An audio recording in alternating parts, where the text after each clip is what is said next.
Hi friends, എല്ലാവർക്കും നമസ്കാരം. എക്സോ കാസിന്റെ പുതിയൊരു വീഡിയോയിലേക്ക് നിങ്ങൾക്ക് ഏവർക്കും സ്വാഗതം.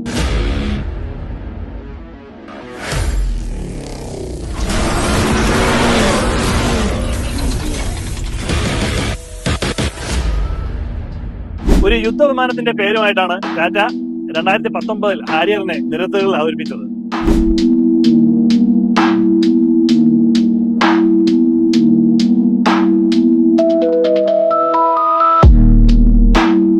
സേഫ്റ്റി, കംഫർട്ട് ആൻഡ് പെർഫോമൻസ് ഇവയിൽ ഏറ്റവും മികച്ച ടാറ്റയുടെ ഹാരിയറിന്റെ XT Plus 2022 മോഡലും XTA Plus 2023 മോഡലുമാണ് ഇന്ന് നിങ്ങൾക്കായി പരിചയപ്പെടുത്തുന്നത്.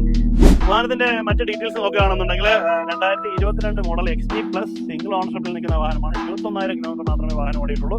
മാനുവൽ ട്രാൻസ്മിഷനാണ്. അതുപോലെ 2023 model XTA Plus automatic transmission ഉള്ള വാഹനമാണ്. സിംഗിൾ ഓണർഷിപ്പിൽ നിൽക്കുന്ന വാഹനമാണ്. 17,000 കിലോമീറ്റർ മാത്രമേ വാഹനം ഓടിയിട്ടുള്ളൂ.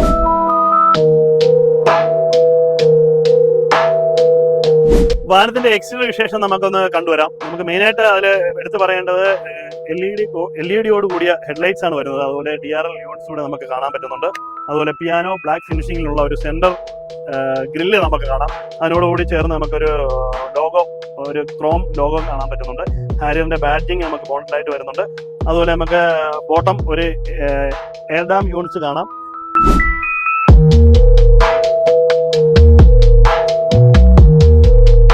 അതുപോലെ നമുക്ക് XTA പ്ലസിൽ ചെറിയ ചേഞ്ചസ് ഒക്കെ വരുന്നുണ്ട്. നമുക്ക് അലോയ്സിൽ ഒരു ഡിഫറൻസ് വരുന്നുണ്ട്. അതുപോലെ നമുക്ക് ഫ്രണ്ടില് നമുക്ക് സെൻസർ യൂണിറ്റ് കൂടി അഡീഷണൽ ആയിട്ട് വരുന്നുണ്ട്. അത് നമുക്ക് XTA പ്ലസിൽ അഡീഷണൽ വരുന്ന ഒരു ഫീച്ചർ കൂടിയാണ്. ഓവറോൾ നമുക്ക് ബോണറ്റിൽ നമുക്ക് അതിന്റെ ഒരു എയർ ഡാം യൂണിറ്റ്സിന്റെ ഒരു സ്റ്റൈലിഷ് ആയിട്ടുള്ള ഒരു ചെറിയൊരു എയർ വെന്റ് പോലുള്ള ഒരു പോർഷൻ കൊടുത്തിരിക്കുന്നു. കുറച്ചുകൂടെ ഒരു ബോണറ്റിൽ അതിന് ഭംഗി നൽകുന്ന ഒരു ഡിസൈൻ കൂടിയാണ്.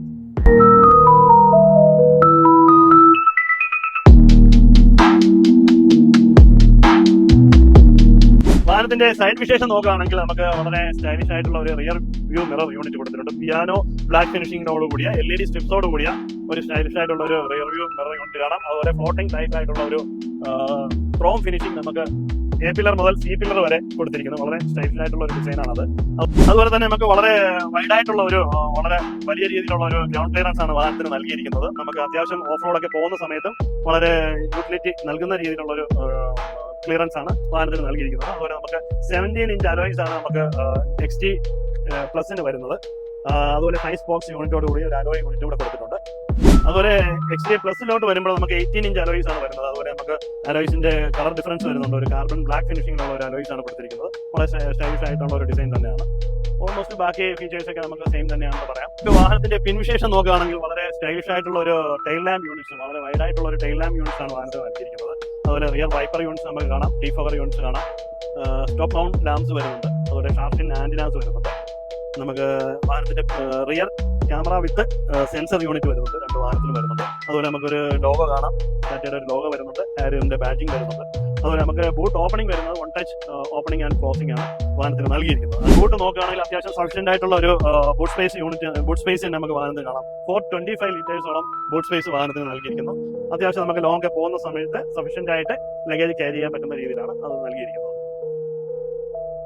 അതുപോലെ തന്നെ വളരെ സ്ട്രോങ് ആയിട്ടുള്ള ഒരു ബോഡി സ്ട്രക്ചർ ആണ് വാഹനത്തിൽ നൽകിയിരിക്കുന്നത്. അത്യാവശ്യം നല്ല നമുക്ക് അടയ്ക്കുന്ന സമയത്ത് കുറച്ച് നമുക്ക് ബലം പ്രയോഗിക്കേണ്ടി വരുന്നുണ്ട് വാഹനത്തിൽ. അപ്പോൾ വാഹനത്തിന്റെ ഇന്ത്യയിൽ നോക്കുകയാണെങ്കിൽ വളരെ നീറ്റ് ആൻഡ് ക്ലീൻ കണ്ടീഷനിൽ യൂസ് ചെയ്തിരിക്കുന്ന ഒരു ഇന്ത്യൻ സ്പെക്കാണ് വാഹനത്തിനുള്ളത്. അതിന്റെ ഫിനിഷിംഗ് ബ്ലാക്ക് ഫിനിഷിംഗോട് കൂടിയ ഒരു ഇന്ത്യൻ സ്പെക്കാണ് വാഹനത്തിന് വരുന്നത്. വളരെ സ്റ്റൈലിഷ് ആയിട്ടുള്ള ഒരു 3 സ്പോക്സ് സ്റ്റിയറിംഗ് വീൽസ് കാണാം. നമുക്ക് ഡിജിറ്റൽ ക്ലസ്റ്റേഴ്സ് കാര്യങ്ങളൊക്കെ വരുന്നുണ്ട്. അതുപോലെ നമുക്ക് 8.8 ഇഞ്ചിന്റെ ടച്ച് സ്ക്രീനോട് കൂടിയ വിത്ത് ആപ്പിൾ കാർപ്ലേ വരുന്ന ഫീച്ചേഴ്സ് വരുന്ന ഒരു ഓഡിയോ സിസ്റ്റമാണ് വാഹനത്തിന് നൽകിയിരിക്കുന്നത്. പാനലൊക്കെ നൽകിയിരിക്കുന്ന ഒരു വുഡൻ പാനലാണ് നമുക്ക് സെൻട്രൽ പോർഷനിൽ നൽകിയിരിക്കുന്നത്. എയർ വെന്റ്സിലെല്ലാം നമുക്ക് സിൽവർ ഫിനിഷിംഗ് വരുന്നുണ്ട്. എയർ ഡെക്സിലെല്ലാം വരുന്നുണ്ട്. അതുപോലെ ഓട്ടോമാറ്റിക് ട്രാൻസ്മിഷനാണ്. 6 സ്പീഡ് ഓട്ടോ ട്രാൻസ്മിഷനാണ് വാഹനത്തിന് നൽകിയിരിക്കുന്നത്. അതിന്റെ ഡ്രൈവബിലിറ്റി എന്ന് പറയുന്നത് വളരെ ഈസി ആയിട്ടുള്ളൊരു ഡ്രൈവിംഗ് ഫീൽ തന്നെയാണ് നമുക്ക് നൽകുന്നത്. അതുപോലെ നമുക്ക് എടുത്ത് പറയേണ്ട ഒരു ഫീച്ചർ കൂടിയുണ്ട്. നമുക്ക് പനോരമിക് റൂഫാണ് വാഹനത്തിന് നൽകിയിരിക്കുന്നത്. വളരെ വൈഡ് ആയിട്ടുള്ള ഒരു റൂഫാണ് വരുന്നത്. നമുക്ക് റിയർ പാസഞ്ചേഴ്സിന് ഉൾപ്പെടെ വളരെ വൈഡ് ആയിട്ടുള്ള ഒരു വ്യൂ നമുക്ക് വാഹനത്തിൽ നിന്ന് കിട്ടുന്നുണ്ട്. നമുക്ക് വാഹനത്തിന്റെ ഡ്രൈവബിലിറ്റി നോക്കുകയാണെങ്കിലും വളരെ ഈസി ആയിട്ടുള്ള ഒരു ഓപ്പറേഷൻസ് തന്നെയാണ് വാഹനത്തിന് നൽകിയിരിക്കുന്നത്. 2 ലിറ്റർ ഡീസൽ എഞ്ചിനാണ് വാഹനത്തിന് നൽകിയിരിക്കുന്നത്. അതുപോലെ 168 bhp വരുന്നുണ്ട്. 350 Nm ടോർക്കാണ് വാഹനത്തിന് പവർ നൽകുന്നത്. ഏത് ടെറൈനിലും നമുക്ക് വളരെ ഈസി ആയിട്ട് ഹാൻഡിൽ ചെയ്യാൻ പറ്റുന്ന രീതിയിലാണ് വാഹനത്തിന്റെ ഡ്രൈവ് നൽകിയിരിക്കുന്നത്. അത്യാവശ്യം നമുക്ക് ഓഫ് റോഡ് പോകുന്ന സമയത്തും നമുക്ക് ഈസി ആയിട്ട് തന്നെ അത് ഹാൻഡിൽ ചെയ്യാനായിട്ട് കഴിയുന്നുണ്ട്. രണ്ട് വാഹനങ്ങളുടെയും പ്രൈസ് മറ്റ് ഡീറ്റെയിൽസ് അറിയുന്നതിന് വേണ്ടി താഴെ കാണുന്ന നമ്പറിൽ കോൺടാക്ട് ചെയ്യുകയോ ഞങ്ങളുടെ വെബ്സൈറ്റ് സന്ദർശിക്കുകയോ ചെയ്യാം. അതുപോലെ നമ്മുടെ ഷോറൂം ലൊക്കേഷൻ വരുന്നത് ട്രിവാൻഡ്രം കഴക്കൂട്ടത്തിനും ലുലു മാളിനും മധ്യേ ഇൻഫോസിസിനും USDക്കും ഓപ്പോസിറ്റ് ആയിട്ട് അൽസായ അറീനയുടെ അടുത്തായിട്ട് സ്ഥിതി ചെയ്യുന്നു.